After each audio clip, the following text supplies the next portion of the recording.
Welcome to विश्वास classes. ये हमारा मंथली गवर्नमेंट स्कीम्स के वीडियो का सेकंड पार्ट है। हम लोग जनवरी 2026 की न्यूज़ की आई हुई गवर्नमेंट स्कीम्स को डिस्कस कर रहे हैं। फर्स्ट पार्ट में हम लोगों ने स्कीम नंबर 1 से लेकर स्कीम नंबर 4 तक डिस्कस करा था। इसमें हम लोग स्कीम 5 टू स्कीम 8 डिस्कस करेंगे। And as I already told you, जनवरी 2026 की 20 गवर्नमेंट स्कीम्स हम लोग डिस्कस कर रहे हैं। फेब में फिर फर्दर स्कीम्स आएंगी, मार्च में फर्दर स्कीम्स आएंगी, और इसके अलावा इन्हीं स्कीम्स को बेटर रिवीजन के लिए मिनिस्ट्री वाइज एक अलग प्लेलिस्ट बनाने की मैं कोशिश करूंगा। 5 नवंबर पे हमारी स्कीम आती है जिसका नाम है जन शिक्षण संस्था JSS स्कीम। इनिशियली जब ये स्कीम लॉन्च की गई थी 1967 में लॉन्च की गई थी, तो देखिए कितनी पुरानी स्कीम है। और इसे लॉन्च किया गया था एज श्रमिक विद्यापीठ SVP के नाम से। बाद में 2000 साल में इसको जब ये 2000 आया था, इसका नाम जन शिक्षण संस्था हुआ था। फिर इस स्कीम को ministry of skill development and entrepreneurship के अंदर साल 2018 में सेंट्रल सेक्टर स्कीम के अंडर बना दिया गया। नोडल मिनिस्ट्री बात करें तो ministry of skill development and entrepreneurship है। नोडल एजेंसी बात करें तो नोडल एजेंसी इम्प्लीमेंटेशन के लिए होती है डायरेक्टरेट ऑफ जन शिक्षण संस्था अंडर MSDE। ये इसकी नोडल या फिर इम्प्लीमेंटिंग एजेंसी है। फर्दर इसको इम्प्लीमेंट करने के लिए जो रजिस्टर्ड नॉन गवर्नमेंट NGOs होते हैं उसके थ्रू किया जाता है। ठीक है, सोसाइटीज होती हैं। एम ऑब्जेक्टिव की बात करें तो इसका एम था कि नॉन फॉर्मल वोकेशनल स्किल देनी है at the door step of beneficiaries. Non formal vocational skill training देनी है at the door step of beneficiaries, specifically under served rural और अर्बन एरियाज में। क्यों देना है? ताकि लाइवलीहुड अपॉर्चुनिटीज को एनहेंस किया जा सके, हाउस होल्ड इनकम एनहेंस की जा सके, सेल्फ एम्प्लॉयमेंट और वेज एम्प्लॉयमेंट को बढ़ावा दिया जा सके। जो स्कीम थी, स्कीम का फोकस था on empowering marginalised and disadvantage group through accessible low cost community based skilling, bridging the gap between learning and local economic opportunities, ensuring inclusive development. मतलब स्कीम का फोकस था जो हमारे पास मार्जिनलाइज या disadvantage group थे ना, उनको एक कम्युनिटी बेस्ड स्किलिंग देना, लो कॉस्ट स्किलिंग देना, जो लर्निंग और लोकल जो मतलब हमारे पास एक एक तो हो गया कि आप कुछ सीख रहे हो, और दूसरा है कि उस सीखने से आपने कुछ इकोनॉमिक अपॉर्चुनिटीज बनाई। उसके बीच का जो गैप था वो यहाँ से कम करना था, कि आपको ऐसी चीजें सिखाई जाएं कि जिससे आप छोटा मोटा कोई काम शुरू कर पाओ। क्योंकि स्पेशली जो हमारा फोकस था वो मार्जिनलाइज और डिसएडवांटेज ग्रुप थे, कि आपको छोटा सा भी अगर काम सिखाया जाएगा तो आपका जो रोजमर्रा का जीवन है वो उसमें चल पाएगा। की फीचर्स की बात करें तो इसमें non formal vocational training deliver की गई है थ्रू 294 जन सेवा संस्थान। ठीक है, और 26 स्टेट, 7 यूनियन टेरिटरीज में टोटल 294 JSSs हैं। 51 जो थे 51 NSQF अलाइंड कोर्सेज हैं इसमें। 51 NSQF अलाइंड कोर्सेज हैं, including tailoring, embroidery, handicraft, food processing, health related services. और अब इसमें AI और डिजिटल स्किल्स भी आने लग गया है। फीस इसकी बहुत कम है, up to 100 rupees per month होती थी, जिसमें भी SC और ST के लिए फुल एग्जामेशन था, दिव्यांगजन और BPL फैमिलीज के लिए फुल एग्जामेशन था, या फिर अदर इकोनॉमिकली वीकर सेक्शन को कोई फीस नहीं देनी पड़ती थी। जो ट्रेनिंग थी लार्जली डोर स्टेप होती थी वाया देयर सब सेंटर्स, और जो एम्फेसिस होता था वो इसमें एस्पिरेशनल डिस्ट्रिक्ट्स पे, ट्राइबल रीजन्स पे, या फिर LWE अफेक्टेड एरियाज पे, बॉर्डर रिमोट लोकेशंस पर होता था। डिजिटल प्लेटफॉर्म से जैसे SIDH एक डिजिटल प्लेटफॉर्म है। SIDH का क्या नाम है? Skill India digital hub. वहाँ पे इस मतलब ऐसे प्लेटफॉर्म्स के साथ इसको इंटीग्रेट किया गया ताकि रियल टाइम मॉनिटरिंग हो पाए और यूनिफाइड रिकॉर्ड्स बन पाए। It focused on women-led development, capacity building for trainers and staff, entrepreneurship, credit linkages and financial management।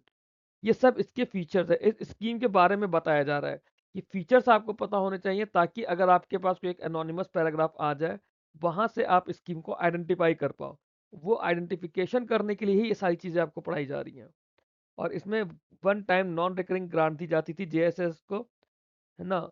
जो फिर उससे ये लोग प्रोडक्ट एग्जीबिशन कराते थे, एक्सपोजर विजिट्स होती थी, ताकि बेटर वे में कोर्सेज की डिलीवरी और उसका आउटकम हो पाए।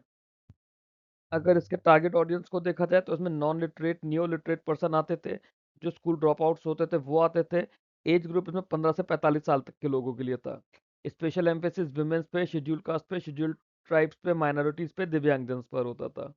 ठीक है, एक सेंट्रल सेक्टर स्कीम में 100% सेंट्रल फंडिंग होती है, बट स्पेसिफिकली स्कीम के नाम से फंडिंग मेरे को नहीं मिली इनकी वेबसाइट पर। जो भी था, जो हमारा ministry of skill development and entrepreneurship का ओवरऑल बजट होता था, उसी बेस से ही डिपार्टमेंटल लेवल की तरह कुछ पैसा यहाँ पर दिया जाता था। जो पैसा दिया जाता था वो पार्टिसिपेटिंग NGOs या JSS को एक ग्रांट्स की फॉर्म में दिया जाता है। ठीक है, इसके अंदर कुछ अपडेट्स थे, जैसे 100 मॉडर्न जेएसएस लैब्स बनानी है, ट्राइबल स्किलिंग टारगेट बनानी है, जिसका 1 लाख ट्राइबल बेनिफिशियरीज का टारगेट है साल 2024 से 29 तक के लिए। साल 2024 से 29 तक 1 लाख ट्राइबल बेनिफिशियरीज का टारगेट था इस स्कीम का। लेटेस्ट अपडेट्स क्या है कि अभी न्यूज़ में क्यों आई, क्योंकि एक 2 दिन की जोनल कॉन्फ्रेंस कराई गई है। ठीक है, zonal zonal conference cum stake holder consultation and progress review workshop, ये कहाँ कराई गई है? Symbiosis skills and professional university Pune में। इसी के लिए कराई गई है, Symbiosis skill and professional university Pune में 2 दिन की जोनल कॉन्फ्रेंस कराई गई है। इस इवेंट के अंदर 152 जेएसएस इन्वॉल्व थे। 11 स्टेट्स से 152 जेएसएस आए थे और 150 से ज़्यादा पार्टिसिपेंट्स आए थे। फोकस एरिया क्या था? फाइनेंशियल ईयर 2025-26 का रिव्यू किया गया था कि उसमें क्या क्या काम हुआ है जेएसएस के थ्रू।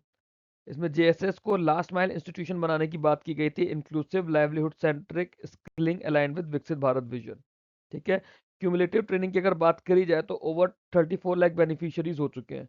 दिसंबर 2025 तक टोटल 34 लाख से ज्यादा बेनिफिशियरीज बनाए गए। इसका स्ट्रॉन्ग वुमेन फोकस रहा है, 28.3 लाख वुमेन्स को ट्रेन करा गया है। क्लियर? बाकी डिटेल्स आप अगर जानना चाहते हैं तो एमएसडीई की वेबसाइट है, यहाँ से आप लोग इसके बारे में बाकी कुछ जान सकते हैं। आगे चलते हैं। स्कीम नंबर 6 आती है हमारे पास, पीएम सेतु स्कीम, प्रधानमंत्री skilling and employability transformation through upgraded ITIs. ऐसे स्कीम्स की हमें फुल फॉर्म्स भी याद करनी है, फुल फॉर्म भी आपसे एग्जाम में पूछी जा सकती है। इसे कब लॉन्च किया गया है? रिसेंटली लॉन्च किया गया है 4 अक्टूबर 2025 को। प्रधानमंत्री नरेंद्र मोदी जी ने विज्ञान भवन न्यू दिल्ली में एक इवेंट में इसको लॉन्च किया था। नोडल मिनिस्ट्री कौन सी है? Skill development and entrepreneurship. Nodal agency क्या है इसकी? Directorate general of training under MSDE, यही इसका की इम्प्लीमेंटिंग आर्म है। इसके अलावा इसे इम्प्लीमेंट किया जाता है स्टेट गवर्नमेंट्स के थ्रू, इंडस्ट्री लेड एसपीवीज के थ्रू, ठीक है, नेशनल स्किल ट्रेनिंग इंस्टीट्यूट्स के थ्रू, इनके थ्रू इनको लॉन्च किया जाता है। ओके, ये स्कीम इंपॉर्टेंट क्यों है? क्योंकि इस स्कीम पे बड़े नाम जुड़ गए हैं। को finance partly by Asian Development bank and world bank. ठीक है, जब एडीबी और वर्ल्ड बैंक जैसे इंस्टीट्यूट हमारी स्कीम्स को फंड कर रहे हैं तो वो स्कीम हमारे लिए आरबीआई ग्रेड बी के हिसाब से बहुत ज़्यादा इंपॉर्टेंट हो जाती है। एम और ऑब्जेक्टिव की इसकी अगर बात करें तो ये है to enhance the quality, relevance and employability outcomes of vocational training by transforming and upgrading India's industrial training institutes and national skill training institutes into modern industry aligned aspirational institutions। जो हमारे ITIs हैं या NSTIs हैं, उन्हें develop करना है, develop as in उन्हें transform करना है, उन्हें अपग्रेड करना है। जो हमारी आज की इंडस्ट्री की रिक्वायरमेंट्स है उसके हिसाब से उन्हें हमें अपग्रेड करना है, ताकि उस तरह की ट्रेनिंग दी जा पाए कि वहाँ पे बच्चा गया, ट्रेनिंग ली और जो इंडस्ट्री और एकेडमिक्स के बीच का गैप है वो फुलफिल हो पाए। Scheme seems to bridge the gap between training and industry need, जो मैंने आपको भी बोला कि बच्चा क्या सीख रहा है और क्या इंडस्ट्री रिक्वायरमेंट है, उसके बीच का गैप फुलफिल करना है। Promote industry led governance, introduce demand driven courses, strengthen trainer capacity, build a future ready workforce align with global standards and vision of विकसित भारत 2047। मोर ओवर, जब कोई स्कीम अगर हम लोग विकसित भारत 2047 से हमने जोड़ दिया है, जो भी न्यू जो स्कीम इससे जुड़ रही है वो हमारे ग्रेड बी के लिए जरूरी है। It focuses on outcome-based skilling, improved placement support, making ITIs government-owned but industry managed। ठीक है, तो स्कीम का बेसिकली क्या एम ऑब्जेक्टिव हुआ कि जो हमारे एनएसटीआईज हैं या हमारे आईटीआईज हैं, उन्हें मॉडर्न उनको मॉडर्न इंस्टीट्यूशन बनाना है। जो इंडस्ट्री की रिक्वायरमेंट है और जो ट्रेनिंग हो रही है उसके बीच का जो गैप है, उस गैप को फुलफिल करना है, उस गैप को ब्रिज करना है। इंडस्ट्री लेड गवर्नेंस लेकर आनी है, डिमांड ड्रिवन कोर्सेज लेकर आने हैं। अभी तक तो क्या था, कोई भी कोर्स वहाँ चल रहा होता था, बट अब वो काफ़ी सारे कोर्स उसमें ऑब्सोलीट हो गए होंगे। जैसे मान लो टीवी रिपेयर का कोर्स था, अब टीवीज जो टीवीज पहले चलते थे 10 साल पहले, वो वाले टीवीज अब नहीं आते हैं। अब सीआरटी स्क्रीन वाले टीवीज नहीं आते हैं। तो उन्हें अपग्रेड करने की ज़रूरत है उन सारे कोर्सेज को, और ये होलिस्टिक लेवल पे ये काफ़ी ज़्यादा डेप्थ में जाके चीज़ें ठीक होनी पड़ेंगी इसमें। वही इसके अंदर किया जाएगा और इसे विकसित भारत 2047 के साथ अलाइन किया जाएगा। इसका फोकस होगा आउटकम बेस्ड स्किलिंग का, इम्प्रूव्ड प्लेसमेंट सपोर्ट का, और जो आईटीआईज है वो है तो government owned but industry manage बनाने का। इंडस्ट्री मैनेज बनाने से मतलब ये नहीं है कि उसे प्राइवेटाइज कर दिया। इंडस्ट्री मैनेज बनाने से मतलब है कि इंडस्ट्री की जो रिक्वायरमेंट है कोर्सेज की, जो स्किल्स की रिक्वायरमेंट है वो वहां पे कराया जाए। इसीलिए इंडस्ट्री लेड गवर्नेंस को प्रमोट किया जाएगा इसमें। ठीक है, की फीचर्स की बात करें तो इसमें एक चीज आएगी, hub and spoke model. Hub and spoke model के अंदर क्या है, 1000 गवर्नमेंट आईटीआईज को डेवलप किया जाएगा। ठीक है, 200 हब आईटीआईज बनाए जाएंगे इसके अंदर with advance infrastructure like smart classroom, modern labs, digital content, innovation incubation centres, ऐसे करके। और 800 स्पोक आईटीआईज बनाए जाएंगे जो इन 200 हब आईटीआई से लिंक होंगे for wider outreach and access. अब इसमें दो कंपोनेंट्स होंगे। कंपोनेंट वन के अंदर होगा upgradation of 1000 ITIs. Component two होगा कैपेसिटी ऑग्यूमेंटेशन ऑफ 5 एनएसटीआईज। ठीक है, 5 एनएसटीआई कौन कौन से हैं? भुवनेश्वर, चेन्नई, हैदराबाद, कानपुर, लुधियाना। ये आपको याद रखना है कि 5 एनएसटीआईज कौन से हैं? भुवनेश्वर, चेन्नई, हैदराबाद, कानपुर और लुधियाना। इन्हें sector specific national centre of excellence बनाया जाएगा। एनसीओईज बनाया जाएगा, national centre of excellence, sector specific. एक रफली देखो कानपुर में क्या है। कानपुर का लेदर इंडस्ट्री बहुत फेमस है, तो एक सेक्टर के लिए हो गया। लुधियाना का क्या है? लुधियाना का टेक्सटाइल और वूलन बहुत फेमस है, एक सेक्टर ये हो गया। इस तरह से सेक्टर स्पेसिफिक किया जाएगा। इंडस्ट्री लेड गवर्नेंस होगी वाया स्पेशल पर्पस व्हीकल्स और एंकर इंडस्ट्री पार्टनर्स। ठीक है, इंट्रोड्यूस किया जाएगा न्यू और इमर्जिंग कोर्सेज को, जैसे एआई आएगा, रोबोटिक्स आएगा, ईवीज के बारे में आएगा, मैकाट्रॉनिक्स आएगा, एडवांस मैन्युफैक्चरिंग आएगी। 10 साल पीछे जाओ तो ये चीज़ें नहीं होती थी इतना। Modernisation of equipment and focus on high quality pedagogy. Global co financing होगी। ठीक है, 50% शेयर आएगा एशियन डेवलपमेंट बैंक और वर्ल्ड बैंक के थ्रू। ट्राईपार्टेट फंडिंग होगी जिसमें सेंटर का भी शेयर होगा, स्टेट गवर्नमेंट का भी शेयर होगा और इंडस्ट्रीज का भी शेयर होगा। एम्फेसिस दिया जाएगा प्लेसमेंट सपोर्ट पे, करियर गाइडेंस पे, सेल्फ एम्प्लॉयमेंट लिंकेजेस पर और एंटरप्रेन्योर सपोर्ट पर। ये इसके की फीचर्स हैं। ठीक है, आपके पास एग्जाम में कुछ एक इस तरह का पैरा आ सकता है कि रिसेंटली गवर्नमेंट ने गवर्नमेंट ने ऐसी एक स्कीम लॉन्च की गई है जिसके अंदर एशियन डेवलपमेंट और वर्ल्ड बैंक दोनों ही ऑर्गेनाइजेशन से हमको फंडिंग मिल रही है। उसके अंदर हब एंड स्पोक मॉडल होगा, दो कंपोनेंट्स होंगे, इंडस्ट्री लेड एसपीवीज होंगे। स्कीम का नाम बताओ क्या नाम होगा? आपको उसके फीचर्स में से तीन चार चीजें क्लब करके दे दी एक पैराग्राफ के अंदर। अब आपको स्कीम का नाम करना है। जब प्रैक्टिस करना शुरू करेंगे तब हम लोग इसमें दो तरह से सवाल करना शुरू करेंगे। पहले जैसे मैं कोई एक वीडियो लेकर आया, वीडियो में 5 या 10 अलग अलग पैराग्राफ्स होंगे। उन पैराग्राफ्स का आइडेंटिफिकेशन करना होगा कौन सी स्कीम है। 10 अलग अलग पैराग्राफ ले आया, 4 4 5 5 लाइन के, उससे हमें सिर्फ स्कीम आइडेंटिफाई करेंगे। दूसरे में हम लोग ऑलरेडी हमें स्कीम पता होगी, उसके थ्रू एमसीक्यूज करेंगे, स्टेटमेंट बेस्ड एमसीक्यूज, जिसमें मल्टीपल सेलेक्ट ऑप्शंस आएंगे। टारगेट ऑडियंस की बात करें तो टारगेट ऑडियंस इसका क्या है? यूथ और ट्रेनीज, एज 14 से 40 साल की होंगी, जो आईटीआई में वोकेशनल या क्राफ्टमैन ट्रेनिंग के लिए इंक्लूड करेंगे, जिसमें स्कूल ड्रॉप आउट्स भी होंगे, अनएम्प्लॉयड यूथ भी होंगे, या वो जो इंडस्ट्री रेलेवेंट स्किल सीख रहे हैं। स्किल स्कीम का जो टारगेट है वो ब्रॉड कवरेज होगी रूरल अर्बन एरियाज की। फोकस होगा एस्पिरेशनल डिस्ट्रिक्ट्स पे, अंडर सर्व रीजन पे, sector with high employment potential पर। ओके, बजटरी एलोकेशन की बात करें तो सेंट्रली स्पॉन्सर्ड स्कीम है। टोटल आउटले 5 साल का स्कीम का 60,000 करोड़ है। 60,000 करोड़। सेंटर का शेयर इसमें 30,000 करोड़, स्टेट का शेयर 20,000 करोड़, इंडस्ट्री का शेयर 10,000 करोड़। अब जो 30,000 करोड़ है उसका भी 50% को फाइनेंस हुआ है एशियन डेवलपमेंट बैंक और वर्ल्ड बैंक से। यूनियन बजट 2026-27 के अंदर क्या प्रपोज हुआ है? 6,000 करोड़ का शेयर दिया गया है। एमएसडीई का बजट 9,800 करोड़ है, उसका लार्जेस्ट शेयर 6,000 करोड़ इसके अंदर चला गया है। पर आईटीआई जो फंडिंग आएगी up to 81 crore rupees funding होगी हब आईटीआई के लिए। और जो स्पोक आईटीआई होंगी वो थोड़ी इससे कम होगी। ठीक है, विद द टाइम इसकी गाइडलाइंस भी आएंगी और डिटेल्स भी आती चली जाएंगी। क्लियर? आगे चलते हैं। लेटेस्ट अपग्रेड क्या आई है इसकी, क्यों हमारी जनवरी महीने के न्यूज में आई थी। एक इंडस्ट्री वर्कशॉप और कंसल्टेशन हुआ था जनवरी 19 2026 को। कहां पर हुआ था? Yashwantrao Chavan academy of development administration Pune में। एग्जाम में नॉर्मल बैंकिंग कोर्स में ये भी आ सकता है कि Yashwantrao Chavan academy of development administration कहां पर है? वो है पुणे महाराष्ट्र में। इस इवेंट के अंदर क्या हुआ था?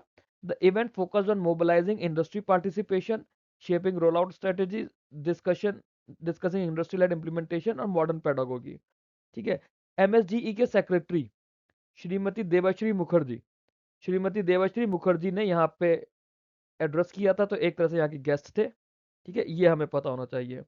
फर्दर एक अपडेट इसके अंदर ये भी आई थी कि ये कुछ स्टेट्स थी जिन्होंने ऑलरेडी इसमें टेंडर्स फ्लोट कर दिए थे एक तरह से ना, ताकि इंडस्ट्री पार्टनर्स आ पाए और पायलट क्लस्टर कहाँ का यूज हो सके। जैसे आंध्र प्रदेश में 1 हब और 4 स्पोक आईटीआईज बन रहे हैं। क्लियर? फर्दर इसके अंदर ग्लोबल पार्टनरशिप भी ली जा रही है ये जो एनसीओईज के लिए। जैसे चेन्नई के लिए सिंगापुर के साथ टाई अप किया गया। इस तरह का इसमें डेवलपमेंट हुआ है ओवर द टाइम। ये आप लोगों को डेवलपमेंट्स पता होने चाहिए। नेक्स्ट स्कीम की तरफ चलते हैं अब हम लोग। नेक्स्ट स्कीम है स्वामित्व स्कीम। स्वामित्व स्कीम की फुल फॉर्म है सर्वे ऑफ विलेजेस आबादी and mapping with improvised technology in village areas. Survey of villages आबादी and mapping with improvised technology in village areas. I remember this scheme क्योंकि जब मैं खुद अपनी तैयारी कर रहा था तब ये स्कीम लॉन्च हुई थी। मुझे याद है मैंने इस स्कीम के बारे में पढ़ा था। डेट ऑफ लॉन्च था इसका अप्रैल 24 2020 और ये इनिशियली पायलट लॉन्च हुआ था प्रधानमंत्री नरेंद्र मोदी द्वारा, मतलब एक पायलट वे में लॉन्च की गई थी, पूरे नेशन वाइड लॉन्च नहीं हुई थी। एक साल बाद दोबारा से 24 अप्रैल को पूरे नेशन के लिए इसे लॉन्च किया गया था और ये होता है इस दिन नेशनल पंचायती राज डे। नेशनल पंचायती राज डे होता है उस दिन इस स्कीम को लॉन्च किया गया था, पायलट बेसिस पर भी और नेशनल बेसिस पर भी। नोडल मिनिस्ट्री है इसकी ministry of Panchayati Raj, MOPR कहते हैं हम लोग शॉर्ट में इसको। ठीक है। जो सर्वे ऑफ इंडिया है उसके साथ कोलेबोरेशन इसमें किया गया है, वो इसका एक तरह से इम्प्लीमेंटेशन जो जो कर रहे हैं, तो टेक्नोलॉजी वाला पार्ट इसका सर्वे ऑफ इंडिया के थ्रू होगा। फिर उसके बाद इसमें स्टेट रेवेन्यू डिपार्टमेंट्स और स्टेट पंचायती राज डिपार्टमेंट भी इन्वॉल्व होंगे। एम और ऑब्जेक्टिव की अगर इसकी बात करें तो ये है to provide an integrated property validation solution. Words पे ध्यान रखना, इंटीग्रेटेड प्रॉपर्टी वैलिडेशन सॉल्यूशन देना है फॉर रूरल इंडिया। ठीक है, तो मेजर सिटीज की बात खत्म हो गई, हम विलेजेस की बात कर रहे हैं। By establishing clear ownership of residential properties in village आबादी, जो इनहेबिटेड एरियाज है विलेज में, ठीक है, विलेज आबादी के जो रेजिडेंशियल प्रॉपर्टीज हैं, तो सारी विलेज प्रॉपर्टीज के लिए सारी रूरल प्रॉपर्टीज की बात नहीं हो रही है, रेसिडेंशियल प्रॉपर्टीज की बात हो रही है।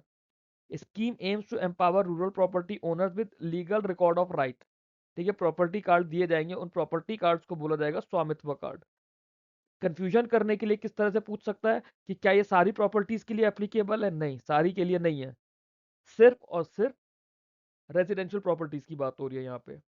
enabling them to use property as a financial assets for loan and other benefit। तो जब आपकी प्रॉपर्टी का अगर एक कार्ड बना होगा, एक तरह से डॉक्यूमेंट्स होंगे कि वो पर्टिकुलर उस लैंड रिकॉर्ड की बात हो रही है जहाँ पे आपका घर बना है कि वो आपके नाम पर है, तो उस पर आप फिर फर्दर लोन ले सकते हो या दूसरे आपको उसके बेनिफिट्स मिल जाएंगे। एडिशनल ऑब्जेक्टिव था इसका कि जो प्रॉपर्टी रिलेटेड डिस्प्यूट्स होते हैं वो दूर करना, facilitating accurate rural planning, improving gram panchayat revenue through property tax assessment, creating GIS map for better gram panchayat development plan and promoting self reliance. ठीक है, आगे इसके की फीचर्स देखते हैं। की फीचर्स में क्या है? Large scale drone based survey और GIS मैपिंग होगी आबादी एरियाज की। ठीक, प्रॉपर्टी कार्ड इश्यू होंगे, डिजिटल होंगे, फिजिकल रिकॉर्ड ऑफ राइट होंगे। Creation of GIS maps and special database for village assets. Village assets क्या होते हैं? Roads, ponds, school, community structures, ये सब विलेज एसेट्स कहलाते हैं। Reduction in property disputes and enabling access to bank loan, credit and financial services. Property को आप mortgage कर सकते हो, एज अ कोलेट्रल रख सकते हो। Support for property tax determination and collection by Gram panchayat, जहाँ पे भी डिवॉल्व हो गया है वहां पे प्रॉपर्टी टैक्सेस में लिया जा सकता है। Collaborative implementation involving centre, state and technology partners. Technology partners हमने किसकी बात की थी?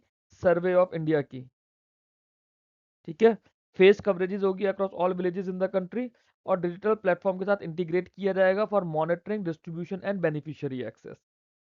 ठीक है, क्लियर है यहां तक? आगे चलते हैं। टारगेट ऑडियंस की बात करें तो जो रूरल प्रॉपर्टी ओनर्स है ये उनके लिए है।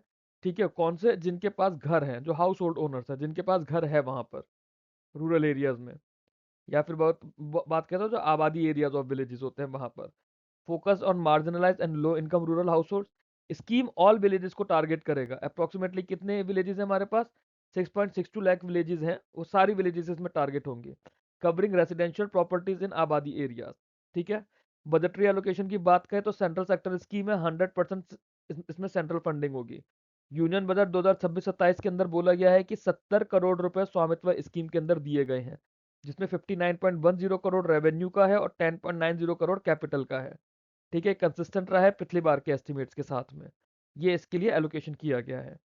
क्लियर? लेटेस्ट अपडेट्स की बात करें क्योंकि न्यूज में आई है, तो मिनिस्ट्री ऑफ पंचायती राज का टेब्ल्यू आया था 77 रिपब्लिक डे की परेड पर। ठीक है, कर्तव्य पथ पे ये परेड निकलती है और उस टेब्ल्यू ने स्वामित्व स्कीम को दिखाया था। थीम क्या थी? स्वामित्व स्कीम, आत्मनिर्भर पंचायत से समृद्धि एवं आत्मनिर्भर भारत। तो अब ये देखिए किस स्टेज पर ये स्कीम न्यूज पर आई है, रिपब्लिक डे परेड पर।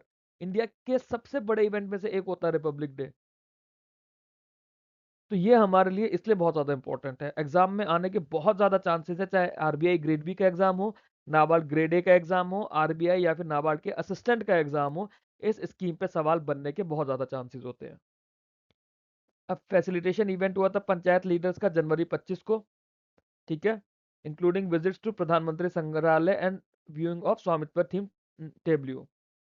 फरवरी के अंदर लोकसभा के अंदर बताया गया कि इसके अंदर 3.06 करोड़ प्रॉपर्टी कार्ड्स प्रिपेयर किए जा चुके हैं अक्रॉस 1.86 लाख विलेजेस, ठीक है।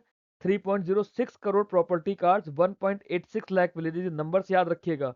ड्रोन सर्वे कंप्लीट हुआ है 3.28 लाख, और टारगेट कितना था, 3.44 लाख का टारगेट था, तो अप्रोक्सीमेटली टारगेट के ही आसपास हम लोग चल रहे हैं। स्कीम में 31 स्टेट और यूनियन टेरिटरीज ऑनबोर्ड कर चुके हैं। मेजर प्रोग्रेस कहां पर हुआ है, यूपी में, मध्य प्रदेश में, महाराष्ट्र में। यूपी में 1.14 करोड़ से ज्यादा कार्ड बन चुके हैं। क्लियर? ओके, नेक्स्ट स्कीम पर चलते हैं। आगे 8th स्कीम की बात करते हैं। अगर 8th स्कीम को हम लोग देखें, इसका नाम है रिवैम्प्ड राष्ट्रीय ग्राम स्वराज अभियान, आरजीएसए, रिवैम्प्ड राष्ट्रीय ग्राम स्वराज अभियान, ठीक है। इसे हमने 13 अप्रैल 2022 को लॉन्च किया गया था। ओके, गवर्नमेंट ऑफ इंडिया का ऑलरेडी एक प्लान था आरजीएसए नाम का, राष्ट्रीय ग्राम स्वराज अभियान, जो कि 2018 में लॉन्च किया गया था on national Panchayati Raj day. उसे 2022 में हम लोगों ने फिर से रिवैम्प कर दिया गया, ठीक। मिनिस्ट्री कौन सी है, मिनिस्ट्री ऑफ पंचायती राज। इसको S central sector sorry centrally sponsored scheme के वे में हम लोगों ने इसको लॉन्च किया था।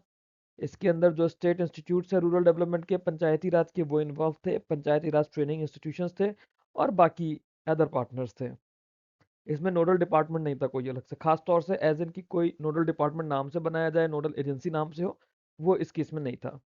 एम और ऑब्जेक्टिव इसका क्या था, to strengthen institutional capacity and governance capabilities of Panchayati Raj institution, ठीक है। डायरेक्टली पंचायती राज इंस्टीट्यूशंस के लिए था, उनकी इंस्टीट्यूशनल कैपेसिटी और गवर्नेंस कैपेबिलिटी को बढ़ाने के लिए। बढ़ाना कैसे था, by imparting training to elected representative. Electric representative कौन, जो पंचायत के हमारे लोग होते हैं, functionaries and other stakeholders. The schemes aim to enable PRI. PRI क्या होते हैं, पीआरआई होते हैं हमारे पंचायती राज इंस्टीट्यूशंस, पंचायती राज इंस्टीट्यूशंस को हम पीआरआई बोलते हैं। The scheme aims to enable PRI to function effectively as vibrant centers of local self-governance, ठीक है। लोकल सेल्फ गवर्नेंस का वाइब्रेंट सेंटर, एज इन की अच्छे से अपने आप में ही सेल्फ सफिशिएंट इंस्टीट्यूट्स होने चाहिए लोकल सेल्फ गवर्नेंस के लिए। दिखना चाहिए उनकी फंक्शनिंग में ये चीज आनी चाहिए कि वो प्रॉपरली मैनेज्ड हैं, ठीक है। Vibrant centres of local self governance and economic growth. Localise sustainable development goals at the grass root level. SDG हम लोग ईएसआई के टॉपिक के अंदर पढ़ेंगे, सस्टेनेबल डेवलपमेंट गोल्स के अंदर, ठीक है। Localise sustainable development goals at grass root level through a thematic approach, promote convergence with other schemes, enhance leadership roles, and support infra like gram panchayat bhavans and digital enablement for efficient, transparent and accountable governance। ये इसके M और objective हैं। की features देखते हैं scheme के। की features क्या था, capacity building and training in categories like basic orientation, refresher training, ठीक है, refresher training within 6 months दी जाएगी, और उसके बाद दोबारा रिफ्रेशर दिया जाएगा within 2 years. As in की जो ओरिएंटेशन है, ओरिएंटेशन 6 महीने में दी जाएगी, रिफ्रेशर फिर 2 साल में दिया जाएगा। थीमेटिक स्पेशलाइज ट्रेनिंग दी जाएगी, पंचायत डेवलपमेंट प्लान होगा, 9 थीमेटिक एरियाज पे फोकस होगा, वो 9 के 9 जो है सस्टेनेबल डेवलपमेंट गोल्स और लोकलाइज सस्टेनेबल डेवलपमेंट गोल्स के साथ लिंक होंगे। तो 9 थीमेटिक एरियाज होंगे इस स्कीम के अंदर। इंफ्रास्ट्रक्चर के लिए सपोर्ट दिया जाएगा, जैसे ग्राम पंचायत भवन बनाए जाएंगे, कंप्यूटर पेरिफेरल्स के लिए बजट किया जाएगा। ई पंचायत मिशन मोड पर होगा, ई पंचायत मिशन मोड प्रोजेक्ट होगा, किस लिए, transparency and efficiency in grassroots governance. Performance based incentives होंगे, पीआरआईज को रिकॉग्निशन किया जाएगा। इसमें जो फंडिंग पैटर्न है वो 60:40 है। जब भी फंडिंग पैटर्न इस तरह का होता है ना, तो नॉर्मल स्टेट्स का इसमें 40 होता है, यूनियन टेरिटरीज के लिए आइदर 100% होगा या फिर 90:10 होगा, और नॉर्थ ईस्ट, हिली और जम्मू कश्मीर के लिए यूजुअली 90:10 की फॉर्म में होता है, ठीक है। ये 90 कर देते हैं यहाँ पे। Whole of government approach with convergence across central ministries and state departments. ये इसके की फीचर्स हैं हमारी स्कीम के। टारगेट ऑडियंस की बात करें, टारगेट ऑडियंस कौन है, ये देखिए किसके लिए है, जो हमारे इलेक्टेड रिप्रेजेंटेटिव्स है ग्राम पंचायत के ना, तो इलेक्टेड रिप्रेजेंटेटिव्स ऑफ पंचायत, फिर चाहे ग्राम पंचायत हो, ब्लॉक हो या डिस्ट्रिक्ट लेवल पर हो, पंचायत के फंक्शनरीज और बाकी स्टेक होल्डर्स। बाकी स्टेक होल्डर्स में जो कम्युनिटी मेंबर्स होते हैं, सेल्फ हेल्प ग्रुप्स होते हैं, ये लोग आ जाते हैं। ये सारी स्टेट्स और यूटीज को फोकस करेगा, मतलब कवर करेगा, बट स्पेशल फोकस होगा नॉर्थ ईस्टर्न स्टेट्स पे, एस्पिरेशनल डिस्ट्रिक्ट्स पे। ठीक। बजटरी एलोकेशन क्या है, जो रिवैम्प्ड आरजीएसए सेंट्रली स्पॉन्सर्ड स्कीम है, टोटल आउटले इसका 2022-23 से 25-26 तक का था 5911 करोड़। 5911 करोड़ में सेंट्रल गवर्नमेंट का शेयर था 3700 करोड़ और स्टेट्स का शेयर था 2211 करोड़। यूनियन बजट 2026-7 की बात करें तो 1142.31 करोड़ रुपीस इसके अंदर दिए गए हैं। ठीक है, जिसके अंदर ये इसका रेवेन्यू में गया है और ये इसका कैपिटल में गया है 0.88 करोड़। और इसके अंदर धरती आबा जजंतिया ग्राम उत्कर्ष अभियान भी इंक्लूडेड है। धरती आबा जजंतिया ग्राम उत्कर्ष अभियान भी इसके अंदर इंक्लूडेड है। किसी और वीडियो में देखेंगे कि ये क्या होता है, डचगुआ कंपोनेंट्स क्या होते हैं, किसी सेपरेट वीडियो में देखेंगे हम लोग। अर्लियर ट्रेंड्स की बात करें तो पीछे इसके अंदर देखा गया है कि 13,848 ग्राम पंचायत भवन और 65,345 कंप्यूटर्स इतना ऑलरेडी इसमें ट्रेनिंग के लिए, इंफ्रास्ट्रक्चर के लिए अप्रूव किया जा चुका है। जो फंडिंग सपोर्ट्स होते हैं, जो ये फंडिंग जा रही है, फंडिंग किन किन चीज़ों के लिए जा रही है, ट्रेनिंग के लिए, एक्सपोजर विजिट्स के लिए, मॉड्यूल डेवलपमेंट के लिए, या लिमिटेड इंफ्रास्ट्रक्चर सप्लीमेंटेशन के लिए। जो प्राइमरी रेस्पॉन्सिबिलिटी है इस इंफ्रास्ट्रक्चर की, वो स्टेट्स के साथ में ही रहेगी। ठीक है,